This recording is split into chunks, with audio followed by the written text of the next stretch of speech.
House Democratic leaders are launching an investigation into President Trump's reported demand that the Justice Department pay him $230 million in compensation for federal investigations into him.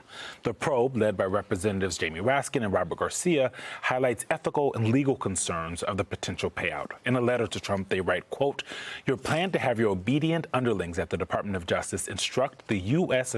Treasury to pay you personally hundreds of millions of dollars, especially at a time when most Americans are struggling to pay rent, put food on the table, and afford health care, is an outrageous and shocking attempt to shake down the American people." Back with us, Paul Butler and Sam Stein. Paul? Huh? What? And this is the benefit, I guess, for Trump of putting in his personal attorneys at the head of the DOJ. Because the people who would make this decision, Todd Blanche, the deputy, Pam Bondi, who was sitting right next to him a minute ago, those are the people who would say yes or no to this. And I don't see how they could say no when he's made very clear he wants the money. So, Eugene, I was a federal public corruption prosecutor. I thought I had seen it all. When I say never have I ever, this is the griftiest grift of all time.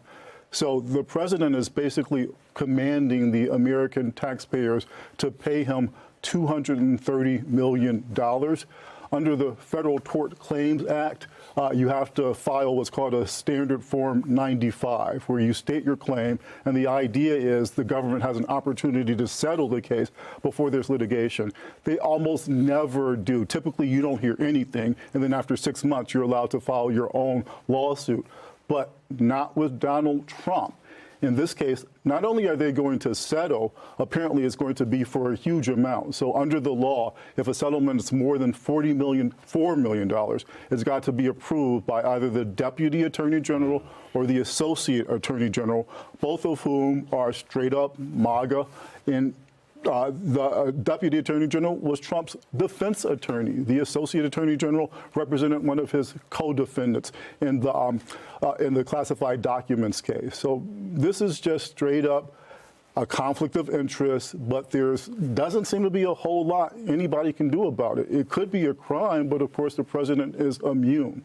I mean, one of the ways you would know people were upset about it would be not just Democrats, but Republicans saying, well, Mr. President, you can't do this. Well, listen to what Republicans had to say on Wednesday when, after this news broke.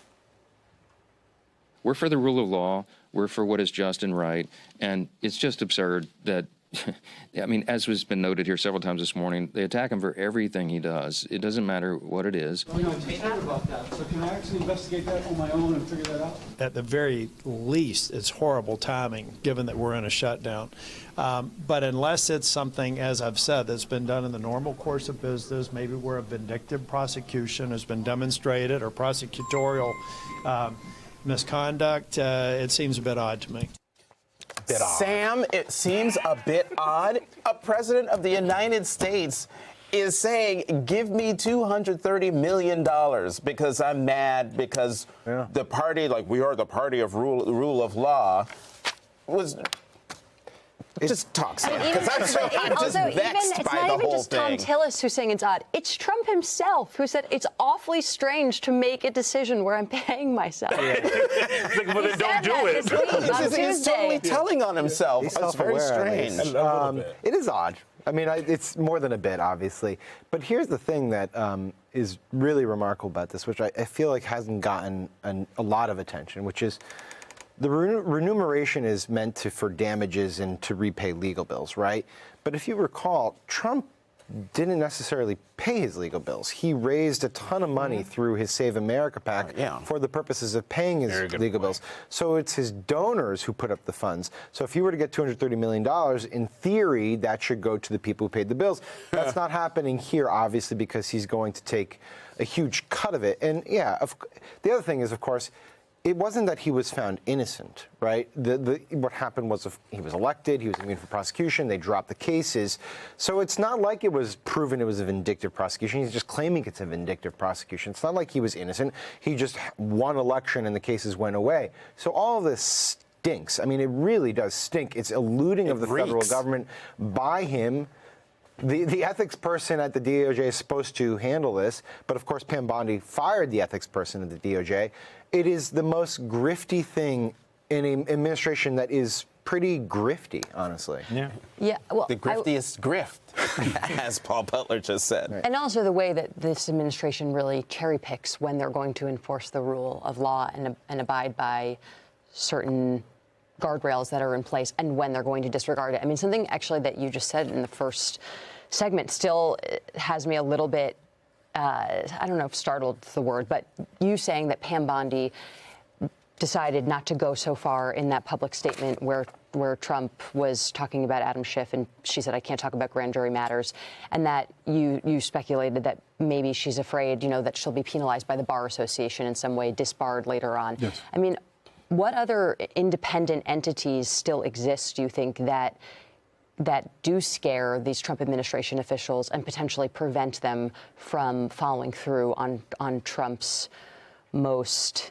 out-of-bounds asks? So, Jackie, the bad news is nothing. I don't think there's anything that will stop the folks in justice for doing what Trump wants them to do. Again, at this point, the main concern is that after they leave office, they will be brought up on bar charges. And that's quite likely, actually. That's already happened to a number of people in Trump world. But typically, again, the concern is that if I do something that's illegal or unconstitutional or unethical, the boss is going to fire me. The boss actually wants them to do this. And when you talk about kind of unequal justice, again, this grift in the White House, the reason that it's particularly galling is that this procedure, this legal procedure, is for people who actually have been abused by law enforcement, and it never works. The New York Times reported about a veteran, an American citizen, who was falsely arrested by ICE, accused of not being a citizen. He got arrested, locked up, beat up by the cops, he said. And so his lawyer is filing a complaint under the same provision. What's likely to happen? Nothing. Most people who file under this complaint, they don't get squat. Lawyers don't even like to have clients because it's this hyper-technical, legalistic procedure that's designed for the government not to pay anybody. The only person who gets paid, who's getting paid now is Paul, Donald but that's Trump. their fault. They need to appoint the deputy attorney general. Sam, I want to shift gears a little bit here because the Justice Department is apparently going to be monitoring elections in California and New Jersey. This is from the New York Times on Friday. The Justice Department said in a news release that personnel from the agency's Civil Rights Division will be stationed at polling places and offices of registrars of voters to ensure transparency, ballot security, and compliance with federal law. But I also want to play some sound from Pete Hegseth, the Secretary of Defense, from Thursday in the White House that's tangentially connected to that. Secretary Hegseth, sir, a memo circulating on social media details the establishment of a National Guard response force that's going to be trained in crowd control and civil unrest and deployed in all 50 states by April of 2026. Can you verify the authenticity of that memo, and do you have any more information on the operations?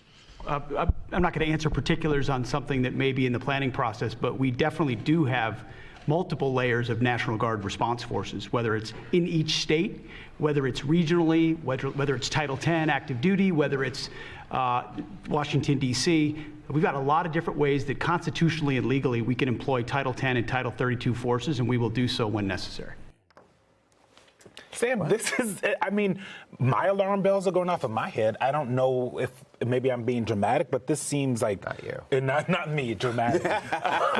Like an escalation and something that should be concerning to a lot of people. Yeah, of course. I mean, yes, obviously it's concerning. It's concerning when they dispatch federal authorities to states against the governor's will. It's concerning watching them loot the DOJ. It's concerning the story that we haven't discussed, the random $130 million gift that some benefactor is giving to the military. We don't know who it is. That's concerning. Everything is deeply concerning in this moment, and you kind of have to pick which ones you're going to emotionally get more invested in and which ones not. I have a large bandwidth. Yes, I'm aware of the vast emotions you have. In this case, I do think, I want to see the details of this, the election monitoring. Obviously, it's conspicuous that they are choosing Democratic states.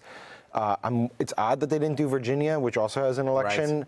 Although Virginia has a Republican governor, I'm not totally sure what to read into it. I will note, sometimes, I'm not saying this is a reason to be optimistic, but sometimes when this does happen, it has the opposite effect of it encourages people to get out more. It really riles people up, and it backfires from the intended consequences, assuming that the intention here is to, have some sort of voter suppression. So we'll see what happens. This broke last night. We really haven't seen much in additional reporting, but yeah, of course, be concerned. Yeah. Listen to this and tell me your pulse didn't spike.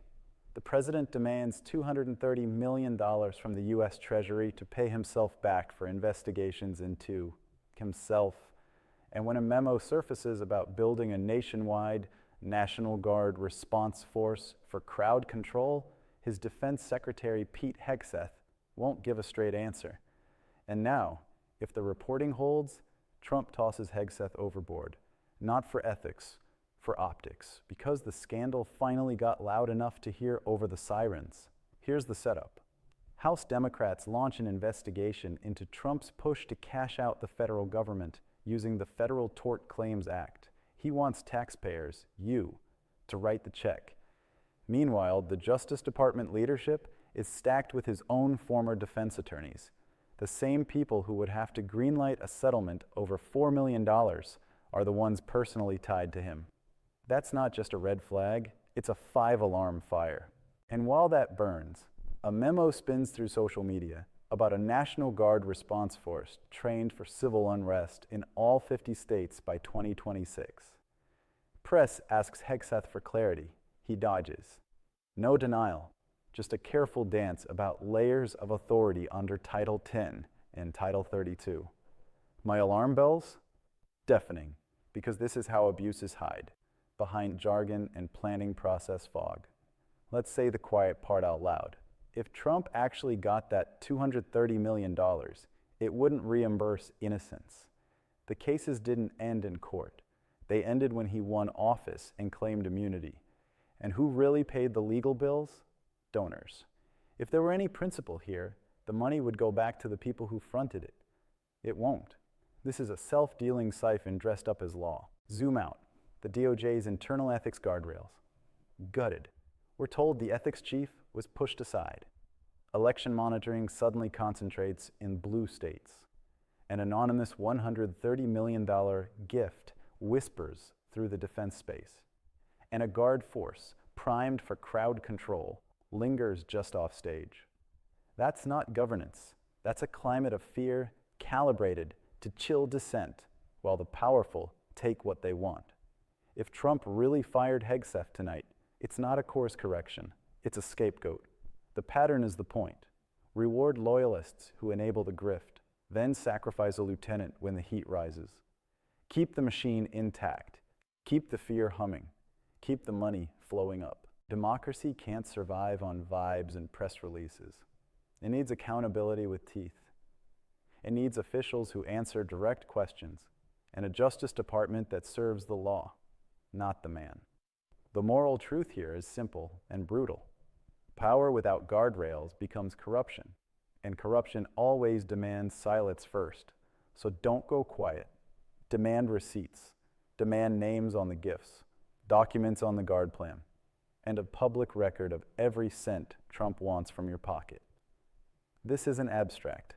It's your money, your rights, your country. Hold the line.